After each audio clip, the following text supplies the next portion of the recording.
known Charlie a very, very, very long time. I think Charlie knew me in diapers, and we go way back. And that's a story I'd like to tell you today. A story that goes way back in the 60s, Tulsa, Oklahoma, 1960s. And this is a story about Dootles. And in my mind, he's like the greatest wiener dog that ever lived. He almost got me killed, and that's kind of the story.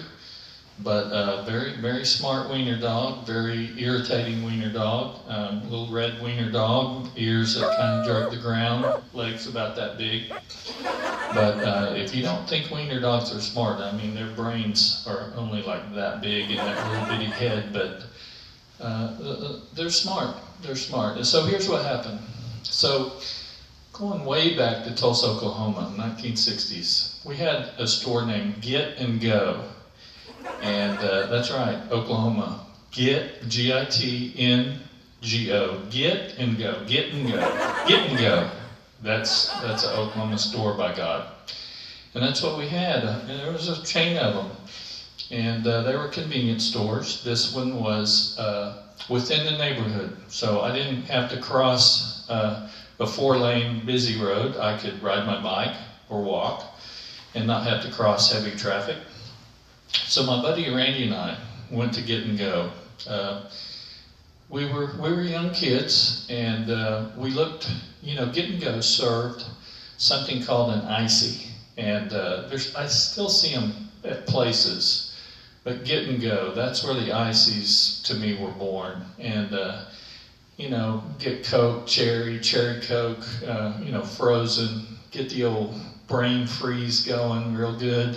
Where you just have an ice pick in your head. You drank it too fast, That's, I do that with pina coladas and daiquiris. Still, to this day, haven't learned. But they had ices, and on the side of the cups of these ices were icy points. And they were basically just, a coloration. The icy cup was like a polar bear, red and blue, different sizes, and if you got the bigger sizes, the more icy points you got on the cup.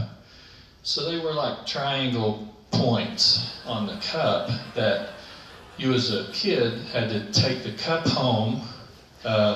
So never go with COVID today. You had to cut out the point off the cup. They wouldn't take the cup, of course, so you had to cut the little points off the cup and keep them. So we hunted for icy points all summer long, on our bikes, walking, whatever.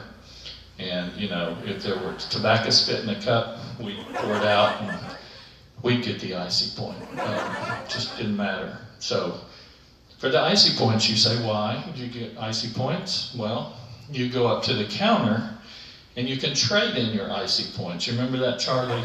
And, you'd put them in baggies and, they were like green stamps, and you took them in and you could trade them in, and you'd get for like 500 icy points, you'd get like a plastic dinosaur, maybe a T-Rex, maybe a fake snake you could put under, Julia's desk, something that maybe cost a quarter, but by God, we were going to get it. So that's the icy points. So we went every day to Get and Go. Either if we had enough money, we'd get an icy. If not, we'd look for icy cups. And we'd take Dootles. Dootles was a good little tracking dog, a little wiener dog, little red wiener dog. And we took him, and every day we went by this same house. It was right behind Get and Go. Had a kind of a low fence, and the biggest Great Dane I remember ever. I didn't even know dogs got that big. I mean, he was bigger than I was and could look us eye to eye through the fence. We walked on the other side of the street every day, and every day Dootles would go up to the yard and piss off that dog. And the dog would run to the fence, and him and Dootles would do their thing. Dootles would run up and down like Dootles was just going to kick his ass. And The Great Dane said, yeah, I don't think so. And it went, woof, this deep, just ferocious bark. And Doodle, like Fred Flintstone. So this went on every day, and we didn't think too much about it. We walked on the other side of the street, but this August day was hot. We were in the afternoon, hot, I remember. I don't even think we had shirts on. So Randy and I, who owned Dootles, were walking back, and Dootles was going out. We were yelling at Dootles, Dootles, come on, it's too hot. Leave him alone. And we were probably 25 yards down the street, and I remember looking back and seeing the Great Dane with his head down, backing up, slowly backing up. He looked up, took 2 runs, and jumped the fence. I said, jumped the fence. And that's why this story is blazoned in my mind, because I didn't think I would live past that day, past that moment. I knew Randy and I both are going to be mangled little boys. I don't even know how they're going to stuff us in the coffin, because our parts are going to be everywhere. But that's the thoughts I had. I'm dead. And thank you, Doodles. Thank you, Doodles, for that. So we ran.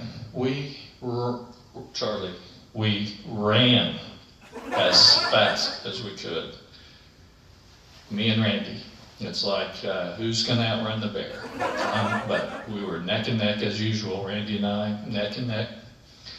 And I remember, it defies physics, but Doodles passed us. He ran between us. His legs were just motoring. They were smoking. They were a blur. Legs this big were outrunning Randy and I. I remember his ears were straight back in this little wind he was creating. And he passed us, the little turd, passed us. Now I know I'm dead. I'm just waiting for the chomp on the back. Is it going to be the leg, the arm? I don't know. I'm going to keep running, and I'm now running behind Doodles. Randy's running, and then kind of Randy and I get bumped, and I'm thinking the dog's taking us down. No, the dog ran between us also. The Great Dane passed Randy and I, and he was headed for Doodles. And he caught Doodles. It didn't take him long, and he caught Doodles, and he bit Doodles in the back. He slung up Doodles in the air. He chomped on his back. And Doodles' legs and arms were flying, and he and threw Doodles.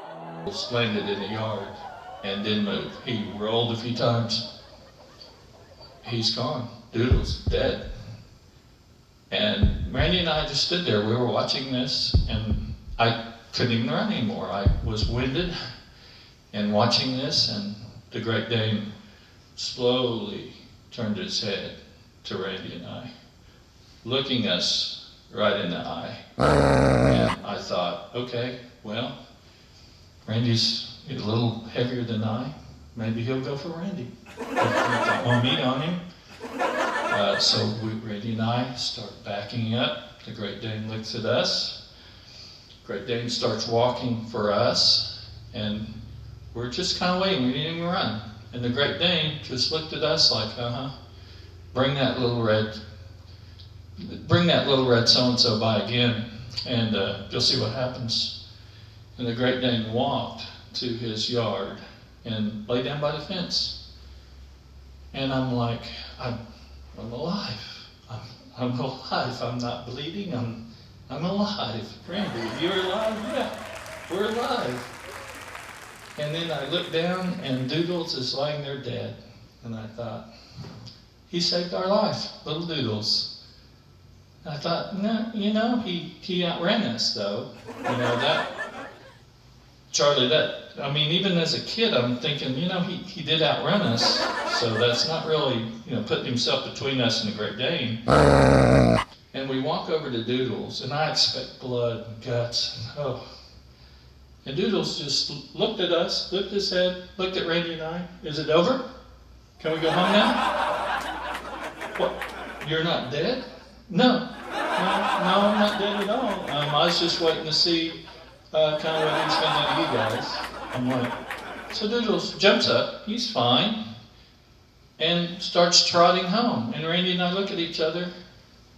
That little dog was playing dead. That little dog with a brain that big. He was playing dead so he would live. And the Great Dane would eat us. So, I didn't say too much on the way home. And I was a little mad. And I'll just say that was the last time we took Dootles with us to get and go. That was it. No more Dootles. But, smart dog. Dootles,